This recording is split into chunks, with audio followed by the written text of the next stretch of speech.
Good morning, students. Today we'll be doing the remaining part of the chapter. Up to email we have already discussed. Now we'll be discussing about chat. As we all know, chatting, communicating instantly with each other is very easy using a chat program. आप communication जैसे मैं बोल रही हूँ और आप reply कर रहे हैं, आप मुझे सुन रहे हैं, तो कम्युनिकेशन टू वे जो कम्युनिकेशन है वो चैटिंग के थ्रू पॉसिबल है, इंटरनेट के through. Chatting is real time communication भी, जैसे आमने सामने हम बात कर रहे हैं इसी तरीके से जब होता है, that is known as your real time communication. एक बार चैट स्टार्ट हो जाती है तो आप चाहें तो अपने वॉइस रिकॉर्ड करके या फिर कीबोर्ड के यूज करके आप एक दूसरे से चैटिंग कर सकते हैं। चैटिंग आपकी 3 टाइप से की जा सकती है: instant messaging, ICU and internet relay chat, that is ICR। Instant chatting होती है जो कि आपकी बेटा इंस्टेंट आपके टेक्स्ट मैसेज को आपका पास रिसीव होता है, आप उसको रिप्लाई करते हैं। इसके लिए आपके पास सॉफ्टवेयर होना चाहिए। रियल टाइम होती है, मीन्स ये नहीं कि रिकॉर्ड करी हुई है, आप हाथ क्या जैसे करते हैं हम लोग व्हाट्सएप के through, that is instant messaging. इसमें आपके पास याहू मैसेंजर आता है, हाइक मैसेंजर जो कि इंडिया का डेवलप करा हुआ है, और वर्ड ऑफ चैट मैसेंजर। ये सारे इसके सॉफ्टवेयर्स हैं जो हम यूज करते हैं इंस्टेंट मैसेजिंग के। अब आता है इसके कुछ फीचर्स हैं। It gives you a facility to change, आपको फैसिलिटी देता है, आप टेक्स्ट चेंज कर सकते हैं, फॉन्ट का कलर चेंज कर सकते हैं, इमोजीज लगा सकते हैं, आप वीडियो कॉन्फ्रेंसिंग कर सकते हैं। आपका जो इंटरफेस है बहुत सिंपल होता है और आप चाहें तो चैट रूम्स भी मैनेज कर सकते हैं। हाइक मैसेंजर जो है इंडिया का, जैसे मैंने बताया, इसमें आप चैटिंग कर सकते हैं, शेयरिंग कर सकते हैं, even without using an internet connection, और इसकी जो रेंज होती है वो 100 मीटर्स होती है। ICU ये भी सेम इसी तरीके से फ्री सॉफ्टवेयर है आपका। इसमें क्या होता है, जब आप अपनी आईडी क्रिएट करते हैं तो आपका एक नंबर क्रिएट होता है, और निक नेम मीन्स आप अपना कोई भी रख सकते हैं, पर आपको जो इंडिविजुअली आइडेंटिफाई किया जाता है वो आपके नंबर के बेसिस पे आइडेंटिफाई किया जाता है। जब आप किसी को मैसेज भेज रहे होते हैं तो अपना निक नेम के साथ आईडी भी भेज रहे होते हैं, जिससे पता चले कि वो मैसेज आपके थ्रू जा रहा है। इसे डाउनलोड करने के लिए सिंपल आप ICU.com पे जाकर एड्रेस टाइप करिए और इसे डाउनलोड कर सकते हैं। Next is internet relay chat that evolves. इसमें कुछ सेट ऑफ रूल्स, कन्वेंशंस और प्रोटोकॉल्स होती हैं जो कि क्लाइंट सर्वर आर्किटेक्ट को, सॉफ्टवेयर को फॉलो करती हैं। हमें अपने सिस्टम पे क्लाइंट सॉफ्टवेयर को डाउनलोड करना पड़ता है, जिसके थ्रू आप इंटरनेट से कनेक्ट करके लाइव डिस्कशंस में और चैट में दो से ज्यादा लोग पार्टिसिपेट कर सकते हैं। अब इसका जो क्लाइंट सॉफ्टवेयर होता है उसमें से कुछ होते हैं जैसे toxicity, ICR network, such as Undernet server. ये आपके सॉफ्टवेयर हैं जो हमें क्लाइंट साइड पे डाउनलोड करने पड़ते हैं। इसी तरीके से सर्वर की जो होता है, इसका रिस्पॉन्सिबिलिटी होती है कि हमारे मैसेजेस जो हैं वो दूसरे पार्टिसिपेंट तक ब्रॉडकास्ट करे जाएं और वो कोई भी चैनल के मीडियम के थ्रू यूज करके आप आपस में कम्युनिकेट कर पाए। Video conferencing two way, when 2 or more people communicate with each other, यदि आपस में बात करते हैं, कम्युनिकेट करते हैं यूजिंग अ वीडियो और a audio in any part of the world, that is video conferencing. अब वीडियो कॉन्फ्रेंसिंग के थ्रू आप बिजनेस मीटिंग्स अटेंड कर सकते हैं, कॉन्फ्रेंसेस कर सकते हैं, एजुकेशनल ट्रेनिंग दे सकते हैं, और भी बहुत से काम किए जाते हैं आज के टाइम में वीडियो कॉन्फ्रेंसिंग के through. TeamViewer, any meet, Skype, meeting burner, go to the meeting and speak are some examples of video conferencing software. अब रिक्वायरमेंट क्या है वीडियो सॉफ्टवेयर के लिए, वीडियो कॉन्फ्रेंसिंग करने के लिए? कंप्यूटर, लैपटॉप चाहिए आपको, वेब कैमरा चाहिए या फिर video camera, microphone and your speakers. These are the basic requirement. Advantage क्या है आपको? बिना टाइम और मनी स्पेंड करे आप मीटिंग अटेंड कर सकते हैं, आपको कहीं जाना नहीं होता, आप डिफरेंट लोकेशन में हो, कंट्री के कहीं पे से भी आप मीटिंग अरेंज कर सकते हैं।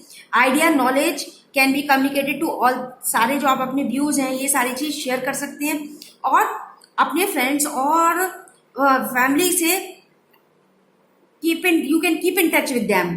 इसके कुछ डिसएडवांटेज है, यदि बैंडविड्थ मीन्स आपकी रेंज कम है तो इमेज की क्वालिटी और वॉइस में लैकिंग रहेगी, आपके वॉइस क्लियर नहीं आएगी। फास्ट लिंक बहुत फास्ट लिंक की हमें जरूरत रहती है इसमें, और आपको रिस्पॉन्स भी उस साइड से उतना ही फास्ट चाहिए। हार्डवेयर ब्रेक डाउन हो जाता है तब आपकी मीटिंग खत्म हो जाती है, और फेस टू फेस सब्स्टिट्यूशन का कोई भी इसमें सब्सटीट्यूशन नहीं है फेस टू फेस टॉक का। Examples of online services for video conferencing है Skype, CoolTalk and netbeat is one of some of the examples. Skype एक ऑनलाइन सॉफ्टवेयर है जो आपको वीडियो और वॉइस कॉल करने में हेल्प करता है, जिसके थ्रू आप इमेजेस, टेक्स्ट, वीडियो और किसी भी तरीके का डाटा आप ट्रांसफर कर सकते हैं, एक्सचेंज कर सकते हैं। इसके लिए VoI और VoIP ये दो प्रोटोकॉल्स होती है जो हमें रिक्वायर्ड होती है वीडियो कॉन्फ्रेंसिंग को वर्क कराने के लिए। ई लर्निंग जैसे कि आज के टाइम में हम यूज़ कर रहे हैं, ऑनलाइन आपकी एजुकेशन चल रही है, इसी तरीके से ई line is a term used to explain scenario where teaching learning process takes place online using internet and communication technology।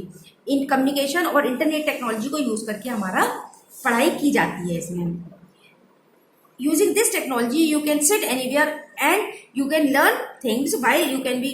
आप जैसे देखते हैं कस्टमर सपोर्ट आपको गाइड करता है, कई बार आपको प्रोडक्ट को यूज करना नहीं आता तो आप उसकी कॉल कस्टमर केयर नंबर पे करते हैं तो आपको गाइड करते जाते हैं, स्टेप बाय स्टेप बताते जाते हैं। ऐसी ऑनलाइन एग्जाम्स होते हैं आपके, ये सारी चीज़ें जो हैं लाइव क्लासेस चलती हैं आपकी, फिजिकल इंटरेक्शन होता है बिटवीन स्टूडेंट एंड टीचर, जहाँ पॉसिबल नहीं होता वहाँ ये सारी चीज़ें ई लर्निंग आपके पिक्चर में आती हैं।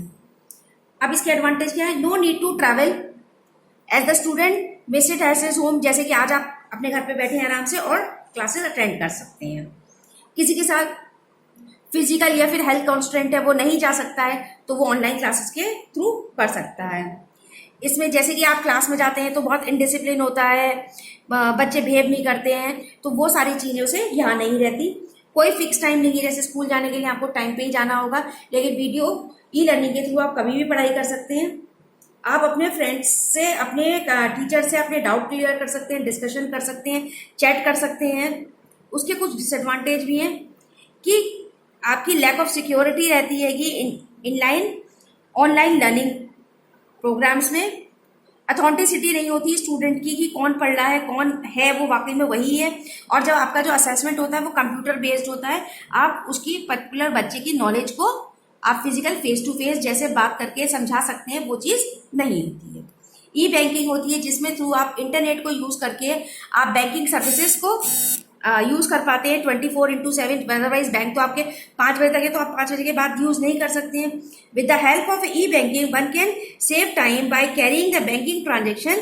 कहीं पे भी बैठ के और किसी भी टाइम पे भी आप ट्रांजेक्शन्स कर सकते हैं, अपने अकाउंट का करेक्ट स्टेटमेंट पता कर सकते हैं, saving account, credit, current account, credit overdraft, credits overdraft, deposit, सभी के बारे में आपको इन्फॉर्मेशन मिल सकती है। इंटरनेशनल और नेशनल करेंसीज में आप अपनी ट्रांजेक्शन कर सकते हैं। डिफरेंट टाइप्स के यूटिलिटी बिल्स हैं आपके लिए, बिजली के, पानी के और टेलीफोन है, इन सारी चीज़ों का पेमेंट कर सकते हैं। इलेक्ट्रॉनिक ट्रांसफ़र कर सकते हैं आप, अपने किसी के पैसे आपको ट्रांसफ़र करने हैं तो, और सारी ट्रांजेक्शन्स जो आपने करी हैं उनकी कंफर्मेशन भी कर सकते हैं कि वो आपकी डिटेल जो इसके लिए आपको जो रिक्वायर्ड होती है वो आपकी होती है यूज़र आईडी और पासवर्ड। नेक्स्ट इसके पढ़ते हैं पहले डिसएडवांटेजेस क्या हैं। आपका इजी टू ऑपरेट है, कोई भी आप इजीली आप घर पे बैठ के ऑनलाइन आप ट्रांजेक्शन कर सकते हैं, अपने बिल्स पे कर सकते हैं, अपने फंड्स ट्रांसफ़र कर सकते हैं, 24/7 कर सकते हैं, फास्ट है, एफिशिएंट है। इसके कुछ डिसएडवांटेजेस भी हैं साथ साथ में। जो हमसे अपर वाली जनरेशन है, जो हमारे एल्डर्स हैं, उनको इंटरनेट यूसेज जिसने नहीं आता या जिनको थोड़ा टफ लगता है, उनके लिए ऑनलाइन बैंकिंग करना थोड़ा टफ हो जाता है। इसके लिए जो मैंडेटरी है वो आपके पास इंटरनेट कनेक्शन मस्ट है। सिक्योरिटी ऑफ ट्रांजेक्शन बहुत ज़्यादा एक बहुत बड़ा इशू है इस टाइम में, क्योंकि आप रोज़ की रोज़ देखते हैं कि इंटरनेट क्राइम्स बढ़ते जा रहे हैंगे। कोई भी आपके अकाउंट डिटेल्स को हैक कर सकते हैं और मिसयूज़ कर सकते हैं। पासवर्ड सिक्योरिटी इज़ मस्ट, आपको अपने उससे पासवर्ड को याद रखना होगा और ये भी ध्यान रखना होगा कि आपका कोई पासवर्ड मिसयूज़ ना करे। आप बैंकिंग नहीं कर सकते यदि बैंक का सर्वर डाउन है। नेक्स्ट इज ई शॉपिंग, हम सभी करते हैं। These websites offer facility of shopping products online while sitting at your place. E-shopping refers to the process of searching for purchasing goods and services over the internet through the use of web browser। आप web browser में particular website का address डालते हैं और उसको use करके कोई भी प्रोडक्ट को जो आपको चाहिए उसे सर्च कर सकते हैं और परचेज कर सकते हैं। अब इसके भी एडवांटेज ये हैं कि आप घर बैठे बैठे अपना सामान मंगा सकते हैं, टाइम और एफर्ट बचता है आपकी। जितनी वैरायटी आप बाजार में जाते हैं तो शायद उस प्रोडक्ट के उतने मॉडल्स आपको अवेलेबल नहीं होते देखने के लिए जितने आप ऑनलाइन कैटलॉग में देख सकती हैं। कस्टमर्स को अट्रैक्ट करने के लिए डिफरेंट टाइप्स की डिस्काउंट पॉलिसीज अप्लाई करते हैं ऑनलाइन डीलर्स जो हैं। डिटेल इन्फॉर्मेशन आपको मिल जाती है प्रोडक्ट के बारे में और हर मॉडल को, ब्रांड को आप कंपेयर कर सकते हैं इजीली। और जब आपका प्रोडक्ट शिफ्ट हो जाता है उसके बाद भी आप उसका डिलीवरी स्टेटस भी आपको पता चल जाता है। अब इसके कुछ एडवांटेज है। लैक ऑफ प्रॉपर इन्वेंट्री, कई बार होता है उसके पास इन्वेंट्री रिकॉर्ड नहीं होता, उस वजह से कई बार आपका प्रोडक्ट शिफ्ट होने में लेट हो जाता है। Lack of touch feel try, कई बार आप जैसा मान लीजिए आप कुछ कपड़े खरीदना चाहते हैं तो आप क्या चाहते हैं, उसका फैब्रिक टच करके देखना चाहते हैं, उसको फील करना चाहते हैं सॉफ्ट है हार्ड है, या उसको ट्राई करके चेक करना चाहते हैं कि वो फिट है या नहीं। तो ये चीज़ आप उसमें ऑनलाइन ट्रांजेक्शन में आपको नहीं मिल पाती। आप मार्केट में जाते हैं किसी भी चीज़ को लेके प्राइस की नेगोशिएशन कर सकते हैं, बार्गेन कर सकते हैं, बट वहाँ पे आपके ऑनलाइन में फिक्स प्राइस होते हैं, वही आपको पे करने होंगे। आपको एक्चुअल विदाउट मतलब रियल टर्म्स में बिना प्रोडक्ट को दिए हुए सिर्फ उसके एक अंदाजे से आपको प्रोडक्ट को परचेज करना होता है। कुछ वेबसाइट्स ऐसी होती हैं, शॉपिंग वेबसाइट, जो कस्टमर्स को चीट करने के बाद वो बंद हो जाती हैं। पेमेंट आपका, क्योंकि आजकल ऑनलाइन ट्रांजेक्शन्स जो है बहुत टफ होती, मतलब क्राइम्स बढ़ते जा रहे हैं, तो इसलिए ये सिक्योर कम रहती हैं। Next is e governance. E-governance or electronic governance can be defined as a use of information and communication technology by the government sector, जो हम अपनी इंफॉर्मेशन और कम्युनिकेशन टेक्नोलॉजी को यूज करते हैं जिससे कि रेंज ऑफ सर्विसेज और क्वालिटी ऑफ सर्विस हम अपने सिटीजन को अच्छी प्रोवाइड कर सकें और कॉस्ट इफेक्टिव मैनर में प्रोवाइड कर पाएं। हमारे पास ई गवर्नेंस में टाइप ऑफ इंटरेक्शन 3 होता है। गवर्नमेंट टू गवर्नमेंट मीन्स एक गवर्नमेंट डिपार्टमेंट को जब इंटरेक्ट करना है या बात कुछ चीज इन्फॉर्मेशन डिस्कस करनी है दूसरे डिपार्टमेंट से, that is known as G2G। G2C is government to citizen. मान लीजिए हमें राइट टू इन्फॉर्मेशन है, तो हमें कोई इन्फॉर्मेशन चाहिए तो हम यूज कर सकते हैं government to citizen. Next is government to business. काफी देखिए, आपको अपने कभी बिजनेस स्टार्ट करते हैं तो उसके लिए लाइसेंसिंग चाहिए, आपको गवर्नमेंट से ऑथेंटिकेशन चाहिए, तो वो सारी चीजें जो है गवर्नमेंट और बिजनेस का जो इंटरेक्शन होता है वो आप ई गवर्नेंस के थ्रू कर सकते हैं। Next is E to employ. Government to employ means government के कौन सा डिपार्टमेंट है उसे अपने एम्प्लॉयज को सेटिस्फाई करने के लिए, उनकी नीड्स को समझने के लिए, उनके रिक्वायरमेंट को फुलफिल करने के लिए और उन्हें परसिक्यूट्स और एड ऑन्स बेनिफिट्स देने के लिए गवर्नमेंट यूज करती है जब अपने एम्प्लॉयज के लिए, that is known as G2E। Next, इसके एडवांटेज क्या है बेटा? एफिशिएंसी रहती है कि आपका पेपर वर्क कम होता जाता है, क्योंकि आप देखते हैं किसी भी गवर्नमेंट ऑफिस में जाते हैं तो पूरा रूम आपको दिख जाएगा, पूरी बहुत सारी फाइल्स नजर आती हैं जिसमें कोई भी पेपर ढूंढना बहुत ही नामुमकिन सा ही दिखता है हमें। जिसमें आपको एक फाइल निकलवानी होती है तो आपको पियोन वगैरह जो होते हैं उन्हें पैसे देने पड़ते हैं, तो टाइम और मनी दोनों ही हमारा वेस्ट होता है। ई गवर्नेंस के थ्रू हमारी दोनों ही चीजें बचती हैं। E governance offers efficiency, improve services होती हैं, बेटर एक्सेसिबिलिटी होती है पब्लिक सर्विसेज की, और ट्रांसपेरेंट और अकाउंटेबिलिटी भी बढ़ जाती है। अब इसके डिसएडवांटेज क्या है? अब ई गवर्नेंस चलेगी तो इंटरनेट से ना, तो रिमोट एरियाज में ये पॉसिबल नहीं है जहाँ इंटरनेट अवेलेबल नहीं है। कई बार जो है आपके सामने जो हिडन एजेंडाज होते हैं गवर्नमेंट के वो भी आ जाते हैं और पब्लिक बायसनेस होती है। साइबर अटैकर्स जो हैं वो ई गवर्नमेंट की जो साइट्स हैं उनको हैक कर सकती हैं, उसका जो प्राइवेट डाटा है उसका मिसयूज किया जा सकता है। और मैनेजिंग और मेंटेनिंग ई गवर्नेंस जो है वो एक एक्सपेंसिव है, क्योंकि हमें इसके लिए कंप्यूटराइज एक्सपर्ट स्टाफ चाहिए होता है। ई रिजर्वेशन जैसे कि आप इसका प्रोसेस होता है जिसमें आप घर बैठे बैठे अपने टिकट बुक करा सकते हैं, चाहे वो मूवी की हो, एयरलाइंस हो, बस हो, टिकट ट्रेन हो या एरोप्लेन हो। इसके लिए आपके पास बहुत सी वेबसाइट्स अवेलेबल हैं जिनके थ्रू आप अपने ये ई रिजर्वेशन करा सकते हैं। अब इसका एडवांटेज क्या है? शॉर्ट नोटिस पे आप करा सकते हैं, आपका प्लान बना अभी और आप अभी हत्या करा सकते हैं। ये नहीं आपको कि रेलवे स्टेशन जाना पड़ेगा, विंडो पे जाके कराना पड़ेगा। Booking can be done by sitting at home place, कहीं जाना नहीं पड़ता। कैंसिलेशन की फैसिलिटी अवेलेबल होती है, आपका प्रोग्राम चेंज हुआ तो आप उसको चेंज कर सकते हैं। इंटरनेट रिक्वायर्ड है, ये इसका डिसएडवांटेज है। ट्रांजेक्शन में भी अब स्टॉक्ड इन मिडिल, कई बार नेटवर्क इशू हो जाता है तो बीच में अटक सकती है आपकी ट्रांजेक्शन और हो सकता है आपके पैसे बीच में अटक जाएं इस वजह से। ऐसा नहीं है पैसे वापस नहीं आते, बट होता क्या है आपका अननेसेसरी जो डाटा है, जो आपका वर्क है वो डिले हो जाता है। ई ग्रुप होते हैं जो आप इंटरनेट पे आप ग्रुप्स बनाते हैं अपने इंटरेक्शन के लिए, अपना आप ग्रुप, उसमें ग्रुप मेंबर जो है कुछ भी पोस्ट कर सकते हैं, क्रिएट कर सकते हैं, कमेंट कर सकते हैं, रीड कर सकते हैं पोस्ट को। एक तरीके से वर्चुअल कम्युनिटी बन जाती है जिसमें आप डिस्कशन कर सकते हैं, एक दूसरे से मीटिंग्स को रेगुलेट कर सकते हैं। अब इसके एडवांटेज क्या है? ई ग्रुप्स 24/7 आप कभी भी कर सकते हैं। जो लोग शाई पर्सन है, जो बोलने में हिचकिचाते हैं, वो भी इसमें डिस्कशन में पार्टिसिपेट कर सकते हैं। इसमें आपको लाइव शेयरिंग एक्सपीरियंसेस कर सकते हैं, अपनी day to day information, city के बारे में, किसी भी चीज़ के बारे में आप अपडेट रह सकते हैं ई ग्रुप के थ्रू। जैसे आप व्हाट्सएप पे ग्रुप बनाते हैं तो कोई भी इंफॉर्मेशन कोई भी होती है, स्कूल की इंफॉर्मेशन है या कुछ है, तो ग्रुप पे आप अपडेटेड रहते हैं। Disadvantage, face to face interaction का तो कोई वही नहीं है, तोड़ ही नहीं है, तो इसमें इसका भी डिसएडवांटेज रहता है। Usually send in large number of messages. अब मैसेजेस आते रहते हैं तो कई बार क्या होता है, हम फेड अप हो जाते हैं इन सब चीज़ों से।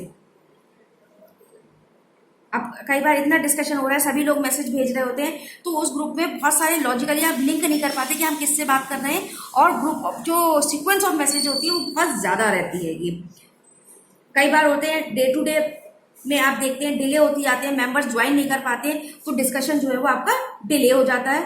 कई बार लोग होते हैं जो अपने में they prefer to learn on their own and do not participate in the discussion.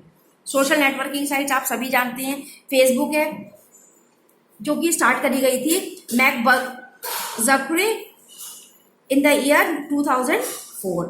ये कब आपके पेजेस जो हैं कॉमन इंटरेस्ट के हिसाब से पेजेस भी बना सकते हैं, आप अपने कम्युनिकेशन को कम्युनिकेट कर सकते हैं।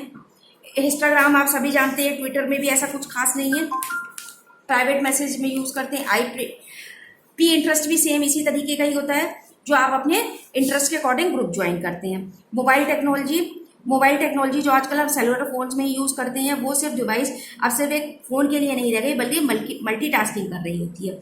आपको जीपीएस नेविगेशन देता है, इंटरनेट ब्राउजिंग देता है, गेमिंग देता है, इंस्टेंट मैसेजिंग देता है, और भी बहुत सारे आपको फीचर्स देता है। जैसे कि उनमें से शॉर्ट मैसेज सर्विसेज, जिसमें अल्फान्यूमेरिक मैसेज, टेक्स्ट मैसेज आप भेज सकते हैं किसी यूज़र को जो आपके ग्रुप में यूज़ कर रहे हैं। ये आपकी जो लिमिट है इसमें 160 होती है, और बाकी डिपेंड करता है कि आपका जो ऑपरेटर है जिसमें आपका सिम है वो कौन से नेटवर्क का है, वो क्या फैसिलिटी दे रहा है। एमएमएस होता है जिसमें के थ्रू आप ऑडियो, वीडियो और टेक्सचुअल मैसेज, एनिमेटेड वगैरह आप भेज सकते हैं। इसकी भी मोस्टली 160 कैरेक्टर होती है, लेकिन फिर वो वेरी करती है network to network. 3G mobile जो आपको इंटरनेट को स्पीड बताता है आपकी कितनी फास्ट है। इंटरनेट की स्पीड काफ़ी अच्छी रहती है कि 3G में, लेकिन जो हम लेटेस्ट टेक्नोलॉजी यूज़ कर रहे हैं वो उसके थ्रू आप इवन इंटरनेट सब के साथ साथ आप अपनी टीवी से भी कनेक्ट कर लेते हैं, 4G यूज़ करते हैं, नेटवर्क की स्पीड बहुत अच्छी होती है। This is all about your chapter 2. This finishes with your chapter 2. You can go through it. It is given in great detail. I have just roughly explained you in short. If you are having go through the chapter, read it properly. If you are having any problem in anywhere in any topic, you can ask me, and I have already sent you the question answer also of this chapter. You can do these question answers in the notebook, and exercise you can do in your book itself. Okay, thank you.